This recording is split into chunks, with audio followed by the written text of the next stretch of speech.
Krishna Kumar Karwa, Managing Director and CFO with Emkay Global Financial Services joins us. KK, good morning. Thank you for joining us. KK, enough and more has been discussed on markets are stretched. Good morning. Global markets are shaky.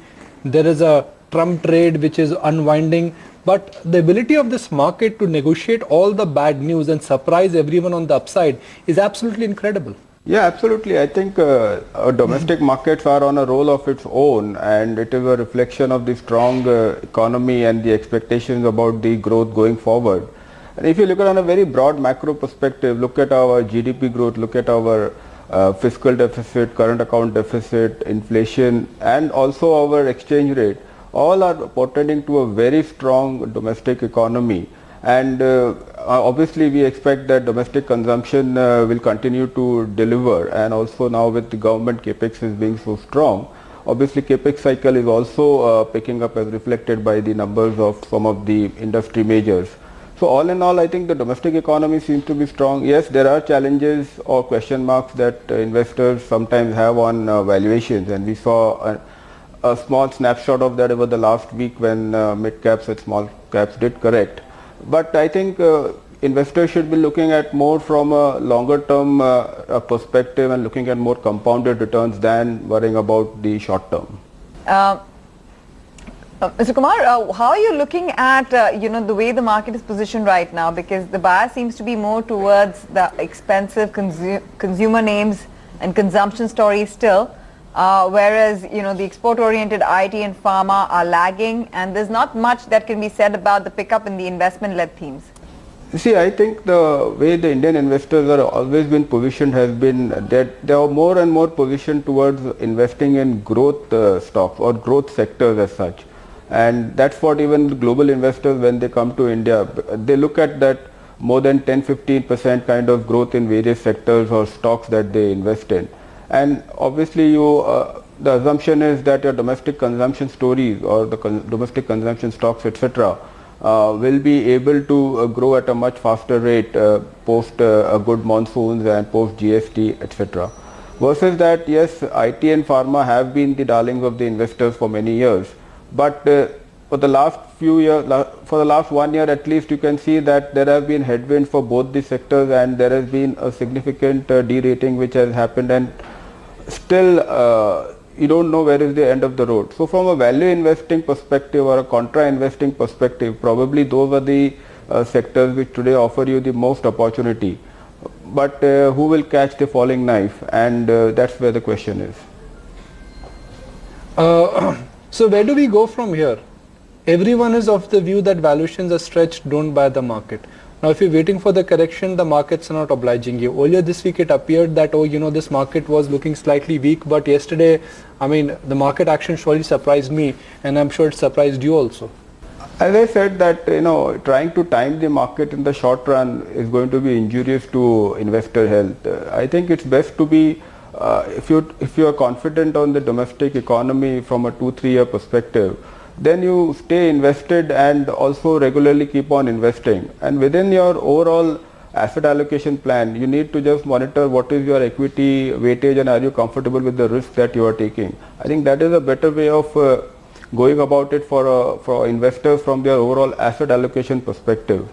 And as far as stock picking is concerned or sectoral allocations are concerned, I think it's always, India is going to be a bottoms up market. I think today also when you look at various sectors, you may find on a sectoral, on a top-down basis, maybe they look expensive, but on a bottoms-up basis, I'm sure you will be able to find stocks that you find valuations are attractive. Now, for example, in the financial services space itself or banking space itself, you rightly mentioned about some of the private corporate banks or private banks which have large corporate exposures. Their valuations are still reasonable. And so I'm sure that similarly you could on a bottoms up basis find ideas where you can invest in. Right. Mr. Kumar, also tell us about where you would be negative in this market. What would you completely avoid? Because we've seen real estate stocks also rally, some of the debt laden companies also see traction just because the momentum of the market is so strong. I think what is important is to look at valuations, then take a call from switching from high valuation stocks to maybe medium valuations or lower valuation stocks. I think you need to be booking profits for being negative is going to be a function of how you look at the valuations of individual stocks versus historical or maybe versus the growth prospects. Now some of the FMCG companies or consumer companies have been quoting at some 40 P plus etc. And you have seen that whenever it takes a turn when there is a round of profit taking, there have been 15-20% of the stocks the prices have corrected. So I think it's going to be a continuous exercise as far as where you find comfort on the valuations of stocks as such. That's going to be a better way of going about it. See, on a sectoral basis, today every sector you can talk the positive about it, whether it's the financial markets, whether it is the housing finance companies, whether it is the domestic FMCG companies. You name the sector and you will possibly be able to justify the sector, but ultimately about investing is investing in those stocks. There I think you'll have to do a relative valuation and figure out which is a better risk reward proposition. That's the way to go about it. What are you buying, the selling, or are you buying the fear in pharma?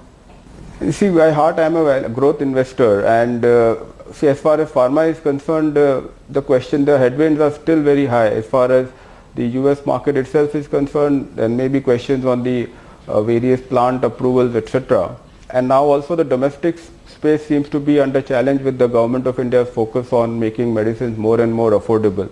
So the sector seems to be in a lot of headwinds, and no doubt valuations have come off, and so it looks like that the sector is heading, possibly reaching fair valuation kind of an opportunity. But I think still there is some more time to go before you invest. I think there the question will be, if you are a large fund, then you cannot wait till the last moment. I think they would possibly be investing on a regular basis, not knowing when the bottom out will happen. But for individual investors, I think they can still wait and maybe invest once they feel that the sector headwinds are done with. Right. Mr. Kumar, I'm sure when you talk to your clients and when you look at at selling the India story to global investors, they're more than convinced about the rally that the markets have staged thus far. If you can bring up the 3-year chart from May of 2014 to now, that would reflect the kind of capital commitments that have been made to India under Prime Minister Modi's leadership, and the kind of reforms the government has pushed for. What is the outlook for India over the course of the next 2 years? Because a large part of the India story is also tied up with a stable political environment. See, I think first of all, the Modi government, the NDA government have delivered stellar as far as returns are concerned in terms of the effort that they have taken to kickstart the economy across the board. And that is, as I said in the beginning itself, that a strong GDP growth and a strong currency and your fiscal deficit and current account deficit being what they are, is a culmination of the effort that the government has put in terms of pushing the economy forward. I think the way to look at it is also that the man at the top, the energy that he drives, can also be seen across all the ministries, where every minister is delivering stellar efforts and delivering to as per the requirements.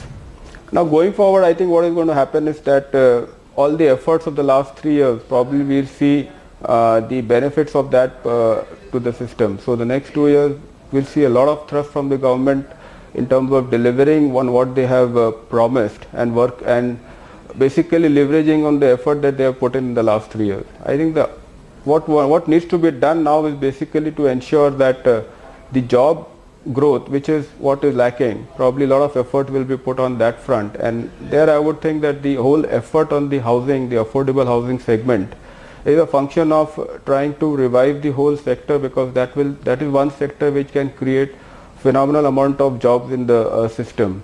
So I think going forward, I think the next 2 years you will see a lot of effort on urban infra and the capexes across the board, which will deliver a lot of returns to the people of India over a period of time.